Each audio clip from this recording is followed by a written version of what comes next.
क्या पृथ्वी भी प्लूटो बनने जा रही है? सूर्यमंडल का सबसे दूरवर्ती ग्रह प्लूटो शनि के इर्द गिर्द घूमने वाला एक छल्ला मंगल और बृहस्पति के बीच उल्का खंडों की एक भ्रमणशील माला, नेपट्यून के एक कोने पर उठा हुआ कुबड़, इन सब विलक्षणताओं की एक साथ संगति बैठाते हुए अंतरिक्ष विज्ञान के एक मूर्धन्य दल ने एक संगति बैठाई है कि मानवीय सभ्यता के उत्कृष्ट अवशेष और विकसित विज्ञान के चिन्ह उस पर पाए जाने ही चाहिए, क्योंकि वह किसी समय सौरमंडल का सबसे विकसित ग्रह रहा है और उसकी प्राकृतिक परिस्थितियां पृथ्वी की अपेक्षा कम नहीं वरन अधिक सुखद ही थी। फलतः सौरमंडल का मनुष्योपम प्राणी उस पर जन्मा और फला फूला हो तो आश्चर्य की बात नहीं। प्रगति का मूल आधार प्रकृति के रहस्यों की खोज है। मनुष्य को आदिम काल से लेकर आद्यावधि तक जो सुविधा साधन मिले हैं वे प्रकृति की ही देन है। अस्तु यह भी निश्चित है कि उस छिन्न भिन्न हुए पुरातन सौरमंडल के सदस्य ग्रह ने विज्ञान की बड़ी चढ़ी खोज की हो। वैज्ञानिकों ने उस अविज्ञात ग्रह का कल्पित नाम फैथान रखा है। उनका अनुमान है कि उस पर रहने वाले लोगों ने परमाणु रहस्य खोज लिए थे और उसका विस्फोट करके ऊर्जा का एक बड़ा स्रोत हस्तगत करने का प्रयत्न किया था। इसी खोज के बीच परस्पर युद्ध छिड़ गया या किसी तकनीकी भूल से परमाणु शक्ति भंडार में विस्फोट हो गया और उसके अत्यंत भयावह परिणाम हुए। उस ग्रह की स्थिति मंगल और बृहस्पति के बीच जब वह फटा तो उसकी उखड़ी परत छर्रों के रूप में बिखर गई। वे छर्रे ही क्षुद्र ग्रहों की माला के रूप में मंगल और बृहस्पति के बीच में घूम रहे हैं। इस फैथान का भीतरी ठोस द्रव्य भीतरी शक्ति के बल पर आगे बढ़ा। उसने शनि के एक बड़े चंद्रमा को टक्कर मार दी और उसे भी धूल के रूप में बदल दिया। वह धूल ही शनि के चारों ओर एक छल्ले के रूप में घूमती रहती है। इस धूल में फैथान का भी कुछ अंश शत विक्षत होकर मिल गया। इसके उपरांत भी उसका वेग रुका नहीं। तेजी कुछ कम तो हुई पर इतनी कम नहीं कि स्थिरता पकड़ ले। तब वह नेपट्यून से जा टकराया। उस पर उभरा हुआ कुबड़ प्लूटो का कोई टुकड़ा हो सकता है अथवा वही पिचककर एक और पहाड़ की शक्ल में बदल गया हो। इतने में फैथान ने लंबी यात्रा कर ली थी। उसकी गर्मी कम और चाल शिथिल हो गई तो सूर्य की आकर्षण शक्ति की पकड़ में वह आ गया और अन्य ग्रहों की तुलना में अतिशय दूर होते हुए भी सौरमंडल का सदस्य माना गया। अन्यों की भांति प्लूटो भी सूर्य की परिक्रमा लगाने लगा, पर इतने पर भी अपनी संपदा का बहुत बड़ा अंश उसने गंवा दिया और आकार में प्रायः 1/4 अंश ही रह गया। यह अंश वह है जो उसके साथ मध्य भाग में पिघली हुई धातु के रूप में कठोर स्थिति का बचा हुआ था। प्लूटो पृथ्वी पर से खुली आंखों से नहीं देखा जा सकता। उसका पता 1930 ईस्वी में दूरदर्शन यंत्रों की सहायता से लगाया गया। हमारी पृथ्वी सूर्य से 15 करोड़ किलोमीटर दूर है, पर प्लूटो की दूरी उससे 40 टाइम्स अधिक है, अर्थात 14 × 40 600 करोड़ किलोमीटर दूर। उसका सूर्य परिक्रमा वर्ष पृथ्वी के 250 वर्षों के बराबर होता है। दिन रात भी प्रायः 5 × 1/2 गुने अधिक होते हैं। सूर्य से पृथ्वी को जितना प्रकाश मिलता है उसकी तुलना में 1600 गुना कम प्रकाश वहां तक पहुंच पाता है। वहां सदा सर्दी रहती है। वहां का मौसम 0 से 200 डिग्री सेंटीग्रेड कम रहता है। इतने कड़ाके की ठंड में पृथ्वी पर पाए जाने वाले प्राणियों में से किसी का गुजारा नहीं हो सकता।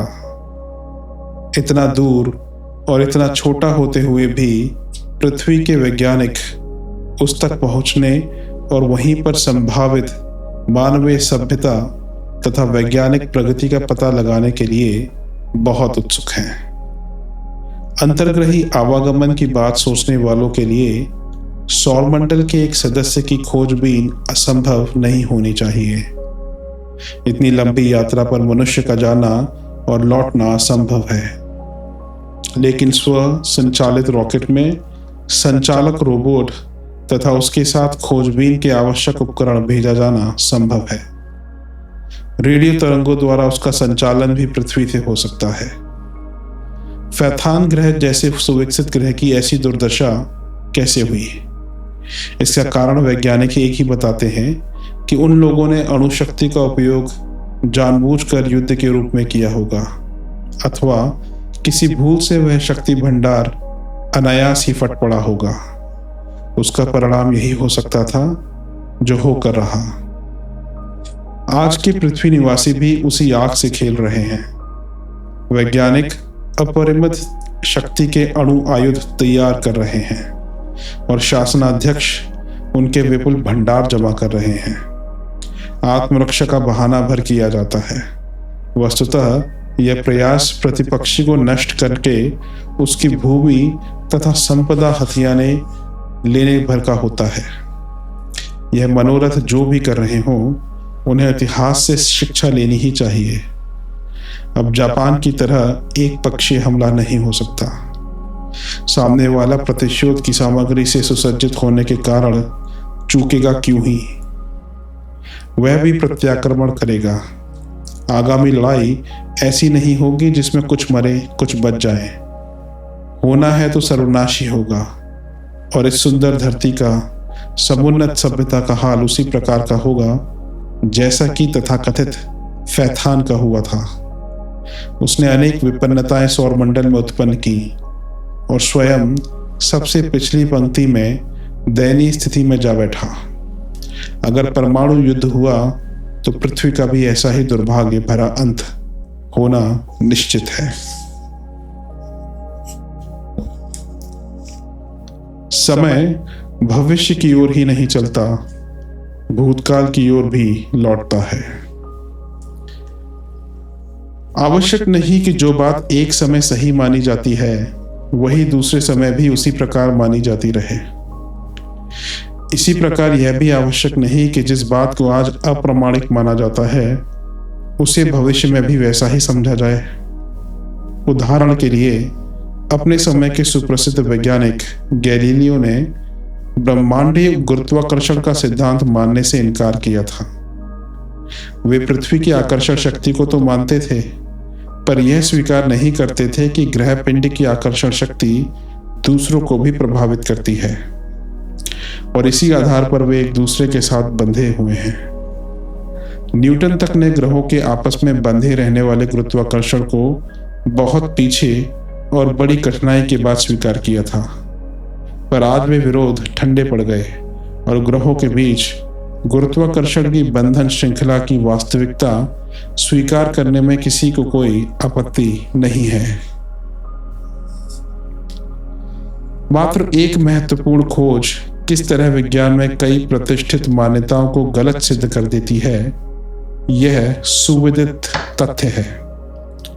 हमारा यह विश्व कब अस्तित्व में आया, इसके बारे में कुछ वर्ष पहले तक खगोलविदों की धारणा थी कि इस विश्व की उम्र लगभग 10 अरब वर्ष है, पर 1971-72 में दूरस्थ ज्योतिपुंजों के प्रकाश को ग्रहण करने वाले यंत्रों द्वारा ऐसा प्रकाश ग्रहण किया गया जो अपने स्रोत स्थान से 20 अरब वर्ष पहले चला था।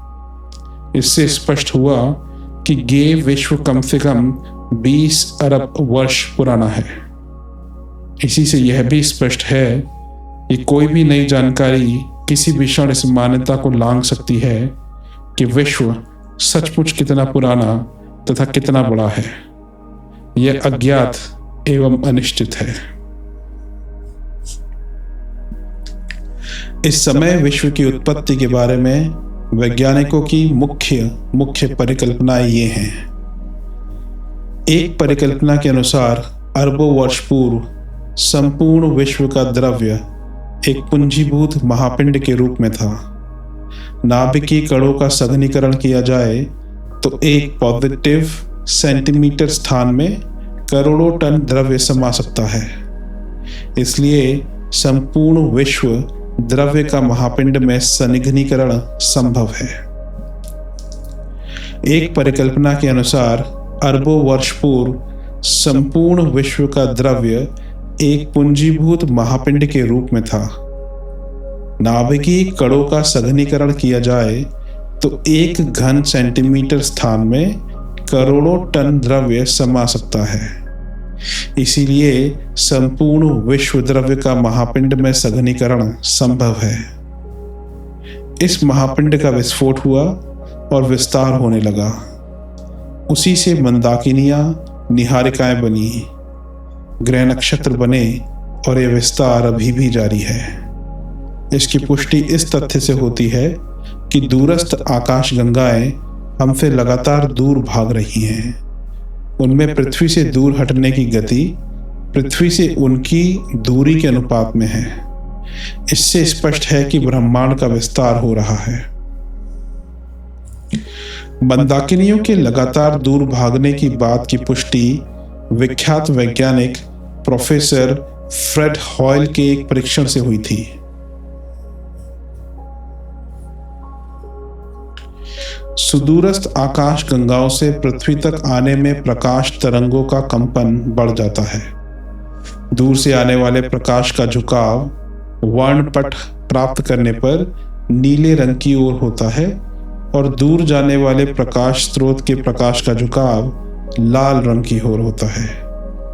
आकाश गंगाओं से आने वाली प्रकाश तरंगों के प्रकाश का वर्णपट प्राप्त करने पर उस वर्णपट का झुकाव लाल रंग की ओर पाया गया था। इससे पता चला कि आकाश गंगाएं दूर जा रही हैं। माउंट पैलेमर वेधशाला की दूरबीन से भी आकाश गंगाओं की दूर हटने की प्रक्रिया देखी गई है। एक सिद्धांत यह है कि विश्व जैसा भी है वैसा ही आरंभ से था। आकाश गंगाएं दूर भाग रही हैं तो पास भी आ रही होंगी, जो अभी हमें दिखती नहीं। वस्तुतः यह सिद्धांत प्रोफेसर हॉयल का है, जिसे समतुलित अवस्था सिद्धांत स्टेडी स्टेट थ्योरी कहते हैं। प्रोफेसर फ्रेड हॉयल ने ही सर्वप्रथम यह खोजा था कि आकाश गंगाएं पृथ्वी से दूर हट रही हैं। इससे जहां कुछ वैज्ञानिकों ने यह निष्कर्ष निकाला कि ब्रह्मांड का विस्तार हो रहा है, वहीं स्वयं प्रोफेसर हॉयल का निष्कर्ष था कि पुरानी मंदाकिनियां जो दूर भागती दिखती हैं अस्तित्व विहीन होती रहती हैं और नई मंदाकिनियां जन्म लेती रहती हैं। इससे ब्रह्मांड की पिंड संख्या स्थिर रहती है और घनत्व अपरिवर्तित। थॉमस गोल्ड, हरमन वॉन्डो, वोरोजोफ, वेलमानियोफ आदि खगोलक्ष भी इसी सिद्धांत को मानते रहे हैं। एक मत यह है कि प्रारंभ में प्लाज्मा के रूप में विश्व का समस्त द्रव्य एकत्र था। वह संतुलन की स्थिति थी। धीरे धीरे असंतुलन का आरंभ हुआ। प्लाज्मा के कणों तथा प्रतिकणों के विस्फोट हुए। इससे फोटोन कण निकले। फोटोन कणों यानी प्रकाश के कणों से परमाणु बने। समय बीतने पर परमाणु बादल बने। उन्हीं से क्रमशः विविध आकाशीय पिंड अस्तित्व में आए। यह परिकल्पना ऑल्फवेन तथा क्लाइन की है। इसका आधार कणों तथा प्रतिकणों की खोज है।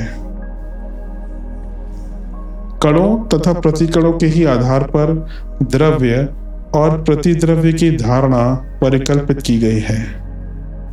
गोल्डहॉनर ने एक परिकल्पना प्रस्तुत की है कि पूंजीभूत द्रव्य का महापिंड विखंडित हो गया और विखंडित होते ही दो विश्वों में बंट गया, एक द्रव्यमय विश्व और दूसरा प्रतिद्रव्यमय विश्व।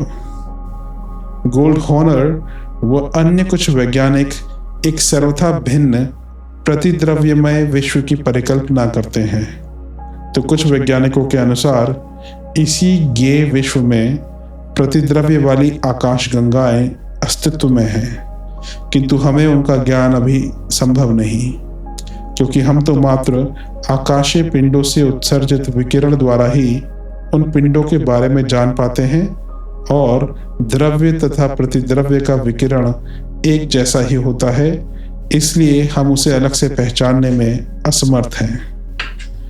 विज्ञानी फेयन के अनुसार ब्रह्मांड व्यापी प्रतिपदार्थ के अति सूक्ष्म घटक पॉजिट्रॉन काल से पीछे की ओर भी चलते हैं और उनका प्रवाह भविष्य की ओर न होकर भूतकाल की ओर लौटता है। ठीक इसी प्रकार अंतरिक्ष वेत्ता फ्रेड हॉयल का कथन है कि समय आमतौर पर जिस प्रकार वर्तमान से भविष्य की ओर चलता है, उसी प्रकार सिद्धांततः वह भूतकाल की ओर गतिशील हो सकता है।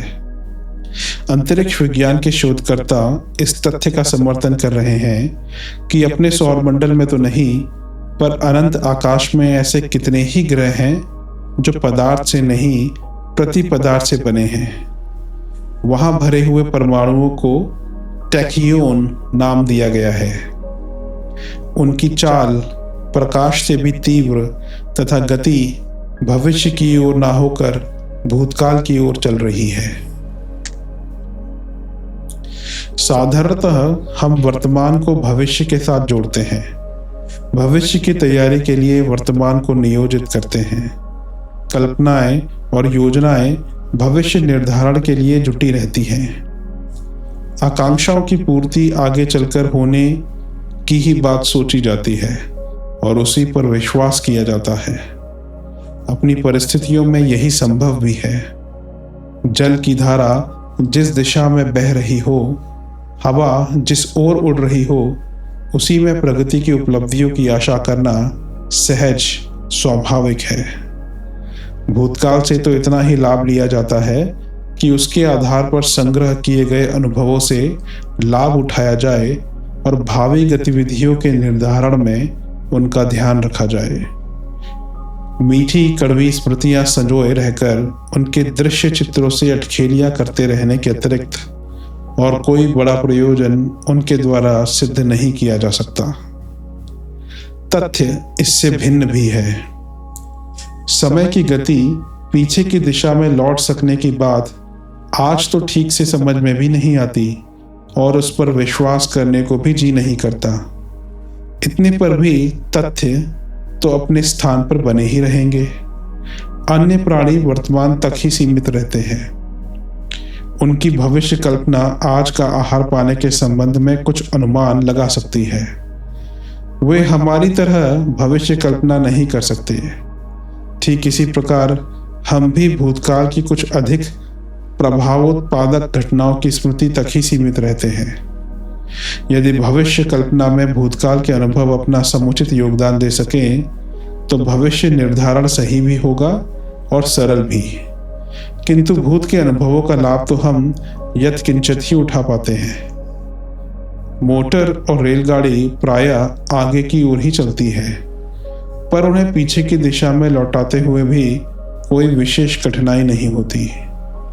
इसी प्रकार समय का आगे की तरह पीछे लौट सकना भी संभव हो सकता है।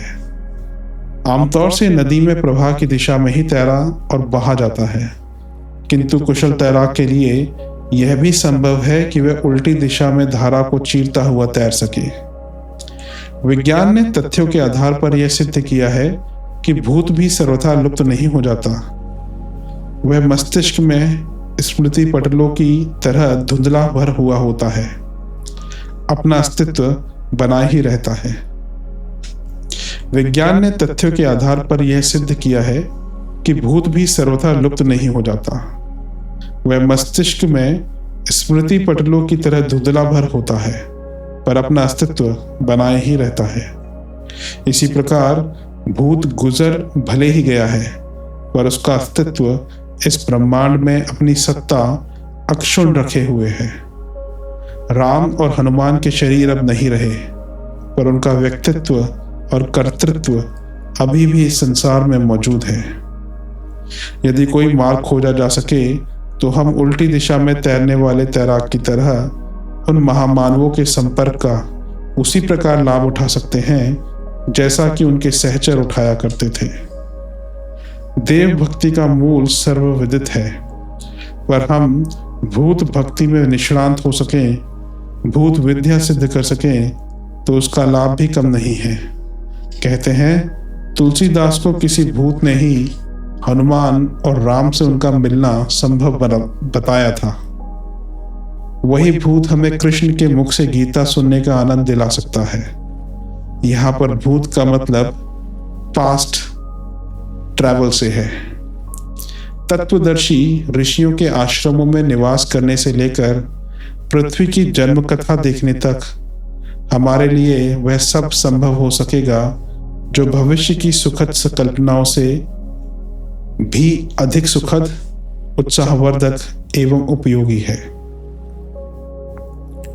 वैज्ञानिकों ने भूत की सत्ता और उपस्थिति को स्वीकार किया है। अब इतना ही शेष है कि उसे वशवर्ती कैसे किया जाए। साधना ने हमें भविष्य के निर्धारणकर्ता का श्रेय दिया है। विज्ञान के बढ़ते चरण हमें भूत के अनुग्रह से मिल सकने वाली सिद्धियों और उपलब्धियों से भी लाभान्वित कर सकेंगे। ऐसी संभावना की नींव पड़ चुकी है। अब उसके मूर्तिमान होने पर ही विश्वास किया जा सकता है।